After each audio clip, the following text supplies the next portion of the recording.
गंगा मैया की महिमा को आर्यों ने, ऋषियों ने, साहित्यकारों ने, ज्ञानियों ने, विज्ञानियों ने, दार्शनिकों ने सबने स्वीकार किया,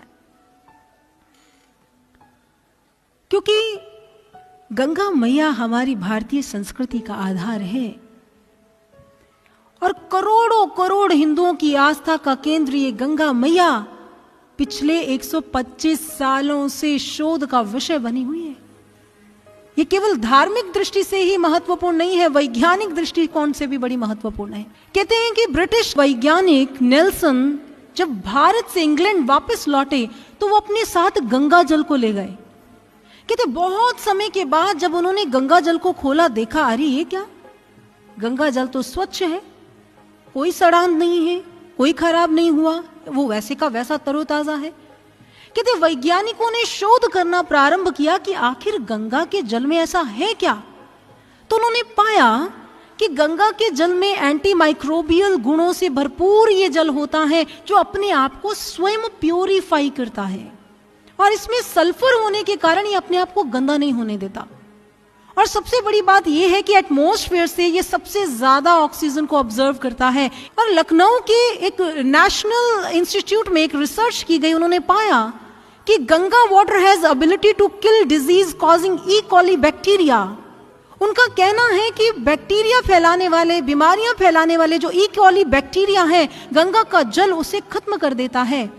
यही कारण है कि हमारे पुरातन समय में जब कोई व्यक्ति मृत्यु को प्राप्त हो रहा होता है या मृत्यु को प्राप्त हो चुका होता है, तब उसे के मुख में गंगा जल डाला जाता है। जानते हैं क्यों? बहुत सारे लोगों की धारणा है कि इससे मुक्ति मिलती है, पाप धुलते हैं। सज्जनों, यदि केवल मात्र इससे पाप धुल जाते तो गंगा पुत्र भीष्म तीरों की सेज पर अपने कर्मों का हिसाब ना दे रहे होते। यदि ऐसा होता, इसके पीछे वैज्ञानिकता है सज्जनों, साइंटिफिक रीजंस है। कहते जब एक व्यक्ति मर रहा होता है ना, तो उसके शरीर से करोड़ों की तादाद में बैक्टीरियाज निकलते हैं जो कई बीमारियों को जन्म देते हैं, वातावरण को दूषित कर देते हैं। और many type of bacteria phases found in the river Ganga. Ganga में जो बैक्टीरिया फेजेस पाए जाते हैं, इस बात का ज्ञान जो है वो हमारे एशियन स्कॉलर्स को पहले से ही था।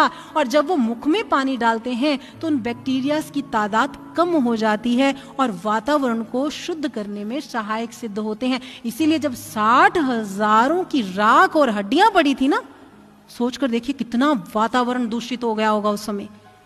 ऐसे ही गंगा नदी का आह्वान नहीं हुआ, क्योंकि इसमें वो शक्ति है। कोविड के टाइम में BHU के वैज्ञानिकों ने एक रिसर्च की थी।